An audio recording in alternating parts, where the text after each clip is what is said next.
एक बात शेयर करना चाहती हूँ। आई डोंट नो कितने लोगों को पता होगी। जिस केस में उमर जेल में है अभी, या वन ऑफ द केसेस जिसमें उमर जेल में है अभी, उस केस में कई पिटिशन दाखिल हुए थे। उनमें से 2-3 में मेरा भी नाम था, क्योंकि जिस तरीके से CNRC में उमर अलग अलग जगह पे जा रहा था, हम लोग कई लोग जा रहे थे अलग अलग जगहों पे भाषण देने और बात करने और अपनी राय रखने। हम भी गए, मैं भी गई थी। और मुझे याद है जिस तरीके से सब लोग सोशल मीडिया का इस्तेमाल कर रहे थे, हमने भी किया था। और जिस रात JNU पे अटैक हुआ था, मुझे याद है जनवरी 5 वो रात थी, और 5 या 6, 5 आई थिंक, है ना। और ऑब्वियसली मैं बम्बई में शूट कर रही थी, मुझे याद है। और मेरी माँ JNU में उस वक्त प्रोफेसर थी, अब वो रिटायर हो गई हैं। और मैं ऑब्वियसली बहुत परेशान थी। और मैंने कई ट्वीट करे लोगों को बताते हुए, क्योंकि JNU के स्टूडेंट्स हम लोगों को मैसेजेस कर रहे थे, वीडियोस भेज रहे थे, और मैं वो वीडियोस पोस्ट करके कह रही थी कि JNU में ये हो रहा है, सड़कों पे आइए, आप लोग सड़कों पे आइए, पीसफुल JNU के गेट पे आइए, वहाँ इकट्ठा होइए। तो जिस तरीके का क्लिप उमर का सर्कुलेट हुआ था, जिस पर फाइनली उसके ऊपर अरेस्ट हुआ, उस तरीके के मेरे ट्वीट्स को भी लिया गया था। और मेरा भी नाम कई पिटिशंस में आया। और जैसा कुणाल ने कहा, आई सपोज ये मेरे एक्सीडेंट ऑफ माई बर्थ जिसको कहते हैं, कि इत्तेफाकन मैं हिंदू घर में पैदा हुई, इत्तेफाकन मैं एक सवर्ण परिवार में पैदा हुई, इत्तेफाकन मैं ऐसे परिवार में पैदा हुई जो खुद पढ़ा लिखा था अंग्रेजी माध्यम में, इत्तेफाकन मैं अंग्रेजी माध्यम में पढ़ी लिखी हूँ और बोल सकती हूँ, और इत्तेफाकन मैं बॉलीवुड में की फिल्मों में काम कर चुकी हूँ। इसलिए शायद जिन लोगों ने उमर को उन्हीं केसेस में, और बाकी साथियों को, मिलन को, अथर को और गुलशवा, बाकी लोगों को उन्हीं केसेस में अरेस्ट किया, उन्हें लगा कि शायद ये ज्यादा हो जाएगा। आप एक मुसलमान को आतंकवादी बता सकते हो, लेकिन शायद एक Hindu x naval officer, teacher, professor mother की बेटी को आतंकवादी बताना थोड़ा ज्यादा हो जाएगा, कन्वीनियंट नहीं होगा हमारी मीडिया के लिए। उसमें शायद ऐसा हो सकता है कि आप जो झूठ, जो जहर फैलाते हैं, वो लोग नहीं सॉलो करें बाकी उतनी आसानी से। तो मुझे अक्सर लोग बोलते हैं कि क्यों तुम इतना चपड़ चपड़ बोलती हो, तुम चुप क्यों नहीं रह सकती हो, तुम्हें अपनी फिल्मों में काम करने में तुम क्यों संतुष्ट नहीं हो, तुम्हें क्या ज़रूरत है कि हर मुद्दे पे, हर ऐसे सामाजिक मुद्दे पे, पॉलिटिकल मुद्दे पे, न्याय के मुद्दे पे तुम अपना मुंह उठा के बात करती हो। मेरा जवाब हमेशा यही होता है, क्योंकि मैं इसलिए आज आज़ाद घूम रही हूँ, यहाँ पे स्वतंत्र हूँ, अपनी ज़िंदगी जी रही हूँ, अपनी बच्ची की बर्थडे पार्टी मना रही हूँ, बढ़िया शादी करी, मैंने ढोल बजवाए, क्योंकि इत्तेफाकन मुझे एक प्रिविलेज मिल गया मेरी आइडेंटिटी का। और वो जो मेरा प्रिविलेज है, वो अब मेरी जिम्मेदारी है कि जिन लोगों को इत्तेफाकन, जिनके नाम मुझसे अलग हैं, या जो मुसलमान नाम है, या जो दलित नाम है, या जो माइनॉरिटी के नाम हैं, और उनके ऊपर अगर जुल्म हो, तो मुझे जो चीज़ जो मेरी रक्षा कर रही है, मेरी जिम्मेदारी है कि मैं उस प्रिविलेज के दम पर अपनी आवाज़ उनके लिए उठाऊं।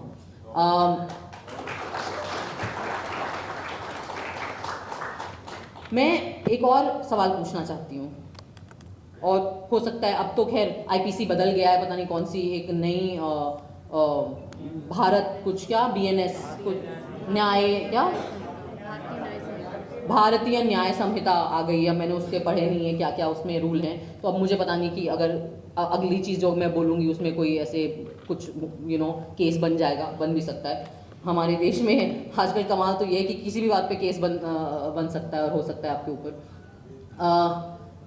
मैंने कहीं पढ़ा था कुछ महीने पहले, और बुनो ने भी मुझे बताया था कि उमर की एक डेट आने वाली थी बेल की, और उसके पहले ही जो न्यायाधीश थे जिन्होंने सुनना था वो केस, उन्होंने अपने आप को रेक्यूज कर लिया।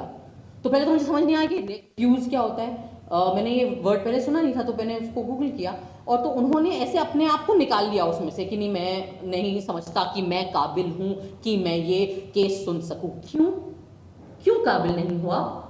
बड़ी पढ़ाई लिखाई करी होगी आपने जज बनने के लिए, कई सालों से आप आई एम अज्यूमिंग हमारे ही टैक्स के पैसों की तनख्वाह आ रही होगी आपको, हमारे ही टैक्स के पैसों से जो घर बनते हैं सरकारी उनमें आप रह रहे होगे, हमारे ही टैक्स के पैसों से जो पर्क्स आपको मिले हैं उन पे आपकी ज़िंदगी कंफर्टेबल है, तो आपको क्यों ये हक है अपने आप को रिक्यूज़ करने का अपनी जिम्मेदारियों से? क्या ये हिंदुस्तान के नागरिकों के साथ गद्दारी नहीं है? हो सकता है आपको लगे कि मैं बहुत भारी भरकम शब्द इस्तेमाल कर रही हूं, लेकिन आपको नहीं लगता कि जिन लोगों को के हाथ में सत्ता दी गई है, हमारे एक जिन्हें, तो आपको नहीं लगता कि उस सत्ता की जिम्मेदारी आप पर बनती है? आपको नहीं लगता कि जो प्रिविलेजेस आपको मिले हैं अपनी पोजीशन की वजह से, कम से कम बेसिकली आपको सिर्फ इतना कहा जा रहा है कि आप अपना काम करें, आप केस पढ़ें, आप अपनी बुक्स देखें, आप अपना कॉन्स्टिट्यूशन देखें, आप जो भी आईपीसी डिसाइड करें, इसका आपको वक्त नहीं मिल रहा है? कपिल सिब्बल साहब ने कहा कि मुझे 20 मिनट दे दीजिए, आपको 20 मिनट नहीं मिल रहे? माननीय प्रधानमंत्री के साथ आपको गणेश पूजा करने का बहुत वक्त मिल गया था, पर अपना काम करने के लिए 20 मिनट नहीं मिलते हमारे न्यायाधीशों को। एक जस्टिस थे, शायद उनका नाम बोपन्ना जी था, उन्होंने कहा मुझे 2 मिनट लगेंगे उमर का केस में वर्डिक्ट सुनाने में। बड़ी अच्छी बात है, बड़ा आपने सीना ठोक के दावा कर दिया, तो 2 मिनट नहीं मिले आपको? मैं इसलिए ये सवाल पूछना चाहती हूँ कि अक्सर हम बड़ी आसानी से नेताओं को गालियाँ देते हैं, बड़ी आसानी से पुलिस को गाली दे देते हैं, हम बड़ी आसानी से एक दूसरे को गाली देते हैं, लेकिन न्याय व्यवस्था से कोई भी सवाल उठाने में बहुत डर लगता है, क्योंकि कंटेम्प्ट ऑफ कोर्ट हो जाएगा। यहाँ जितने लोग बैठे हैं, हम श्योर उन सब पे लग चुका है। कुणाल के ऊपर तो ऑलमोस्ट ये गए थे अंदर, ऑलमोस्ट, फिर बच गए थैंक्स टू इत्तेफाकन accident of birth, surname Kamra है इनका। मेरे ऊपर भी लगा था 2 बार कंटेम्प्ट ऑफ कोर्ट, लेकिन वो इतना बेवकूफ़ी भरा एलिगेशन था कि उन्होंने लिया ही नहीं। तो आज मैं पता नहीं, शायद नई आईपीसी में कंटेम्प्ट ऑफ कोर्ट हो ही ना, मैंने देखा नहीं।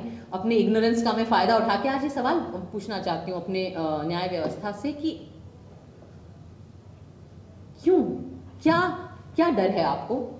आपको किस चीज़ का डर है? आम नागरिक को तो जेल का डर होता है, पिटाई का डर होता है, मुसलमान तो कहीं पे भी पिट जाते हैं बेचारे इस देश में, दलित कहीं पे भी पिट जाते हैं इस देश में। हम लोगों को भी डर लग सकता है कि काम नहीं मिलेगा, कॉमेडी के शोज़ नहीं मिलेंगे, फिल्में बंद हो जाएंगी, जिनके बच्चे हैं छोटे छोटे उनको अलग अलग किस्म के डर लगते हैं। आपको क्या डर लगता है? आपके पास तो पूरा तंत्र है, आपके पास तो सारी सरकारी तंत्र है। जब तक आप इन बड़े बड़े सुप्रीम कोर्ट, हाई कोर्ट तक पहुंच जाते हो, आप 60 साल 50 साल के ऊपर होते होंगे, आपके तो बच्चे भी बड़े हो गए होंगे, अच्छी महंगी कॉलेजेस में आप उन्हें पढ़ाते हैं, बाहर भेजते हैं यूनिवर्सिटीज़ में, वो भी सेटल हो जाते हैं, उनकी शादियाँ हो जाती हैं, उनके भी बच्चे होते हैं। तो इस बुढ़ापे में क्या डर है अब आपको? अब क्या लालच है आपके अंदर? क्या चाहिए आपको? हाँ, क्या ज़रूरत है? गवर्नर पोस्ट चाहिए, राज्यसभा जाना है, इतनी आपके अंदर लालच है कि आप महज आपका काम आपसे करने को हम मांग रहे हैं, वो आपसे नहीं हो रहा है। इस देश का हर नागरिक कुछ चंद माननीय न्यायाधीशों के ईमान पर हमारी जिंदगियां टिकी हुई हैं आज के वक्त में, क्योंकि हर दूसरा इंस्टीट्यूशन अपना काम नहीं कर रहा है। हरतोष सर ने बात करी दूसरी सरकारों की, उन्होंने अपना काम नहीं किया। कुणाल ने बात करी मीडिया, गोदी मीडिया की, मेन स्ट्रीम मीडिया की, वो अपना काम नहीं कर रही। पुलिस तो हमारी खैर वाह ही है, वो अपना काम नहीं करती। तो फिर हम क्या करें? हम कुल मिला के हमारे पास बच जाता है अपना संविधान, और हमारे संविधान के जो कथित रक्षक हैं उनकी तरफ हम देख सकते हैं। तो इसलिए मैं आपसे पूछ रही हूँ आज ये सवाल इस देश के हर नागरिक के तरफ से कि आपको क्या डर है, आपको क्या लालच है?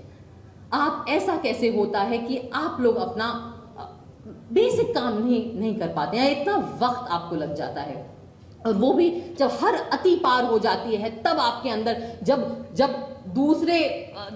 स्टेट्स के चीफ मिनिस्टर अरेस्ट होने लगते हैं, जब इतना सर से पानी इतनी ऑब्वियस चीजें हो जाती हैं, उसके बाद इलेक्शन आ जाता है, फिर 400 पार नहीं होते, आप हार ही जाते हैं, आपको बैसाखी की सरकार चलानी पड़ रही है, तब हमारे माननीय न्यायाधीशों को वक्त मिलता है कि वो बेल की सुनवाई लोगों की करना शुरू कर दें।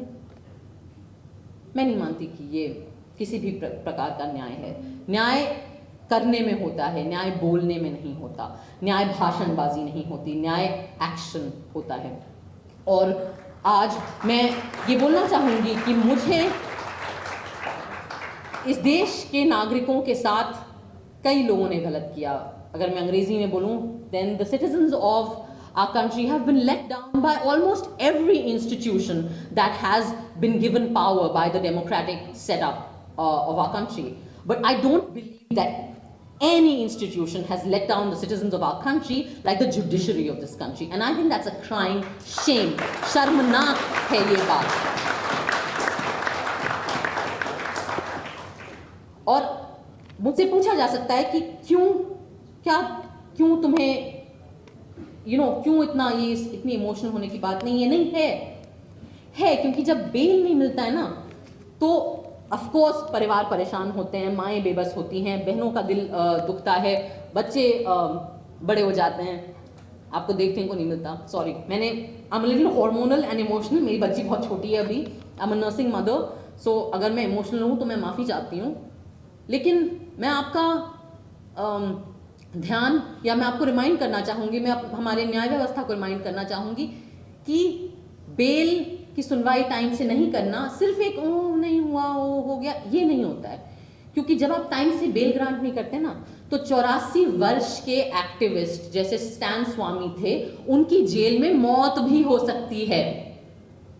तो ये जो आप पर जो भार है, और आपने जो अपनी जिम्मेदारी सही वक्त पे नहीं करी है, उसका प्राइस बहुत ज़्यादा होता है और वो बहुत गलत होता है. और वो हर किताब में, हर धर्म के आस्था के नज़रिए से देखें आप, हर लीगल एंगल से देखें, तो वो घोर नाइंसाफ़ी है. और अगर हम आगे इसी पथ पे चलते गए तो मैं बिल्कुल 2 टूक ये कह सकती हूँ कि इस देश की मेन स्ट्रीम मीडिया जो है, उसके हाथों पे खून है. उसने हिंसा भड़काई है. जो लोग दिल्ली के दंगों में मरे, उनका खून हमारी मेन स्ट्रीम मीडिया पर भी है, और लोगों पे खून हो. लेकिन मैं ये भी कहूँगी कि अगर ऐसे ही चलते रहा तो वो जो खून के धब्बे हैं, वो हमारी न्याय व्यवस्था के दामन पर भी लगेंगे, वो छींटें आप पर भी आएंगी. इसलिए इस मंच से मेरी अपील है, बहुत ज़्यादा हम नहीं मांग रहे, अपना काम करिए. धन्यवाद. मिल्क टाइम्स को जारी रखने और मजबूत बनाने के लिए हमारी आर्थिक सहायता कीजिए. ये एक आजाद मीडिया हाउस और कमजोरों की आवाज है. आप हमें देखें, सुने, पढ़ें और हर महीना ज्यादा नहीं, सिर्फ 100 रुपये से मदद करें. डिटेल्स डिस्क्रिप्शन में मौजूद है.